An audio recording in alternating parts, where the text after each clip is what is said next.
malaikat yang pertama meniup sangkakalanya, dan terjadilah hujan es dan api, bercampur darah, dan semuanya itu dilemparkan ke bumi. Maka terbakarlah sepertiga dari bumi, dan sepertiga dari pohon-pohon, dan hanguslah seluruh rumput-rumputan hijau. Lalu malaikat yang kedua meniup sangkakalanya, dan ada sesuatu seperti gunung besar, yang menyala-nyala oleh api, dilemparkan ke dalam laut, dan sepertiga dari laut itu menjadi darah.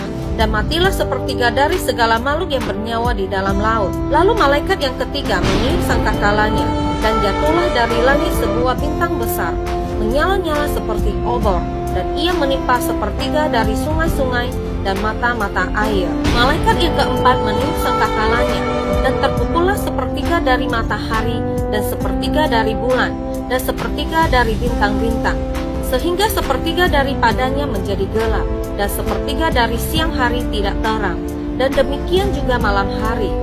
Lalu malaikat yang kelima meniup sangkakalanya, dan aku melihat sebuah bintang yang jatuh dari langit ke atas bumi. Kepadanya diberikan anak kunci lubang jurang maut. Maka dibukanyalah pintu lubang jurang maut itu.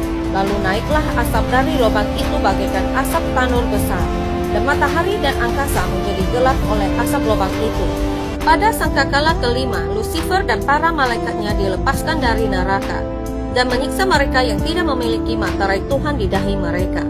Lucifer diizinkan untuk menggunakan kekuasaannya selama 42 bulan.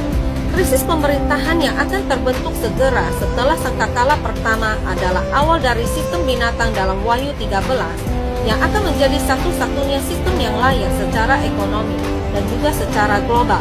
Dan ia menyebabkan sehingga kepada semua orang, kecil atau besar, kaya atau miskin, merdeka atau hamba, diberi tanda pada tangan kanannya atau pada dahinya, dan tidak seorang pun yang dapat membeli atau menjual selain daripada mereka yang memakai tanda itu, yaitu nama binatang itu atau bilangan namanya. Yang penting di sini ialah hikmat.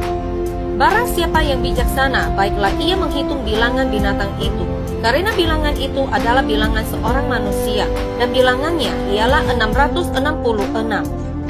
Lalu malaikat yang keenam meniup sangkakalanya, dan aku mendengar suatu suara keluar dari keempat tanduk mezbah emas yang di hadapan Allah, dan berkata kepada malaikat yang keenam yang memegang sangkakala itu, lepaskanlah keempat malaikat yang terikat dekat sungai besar Efrat itu.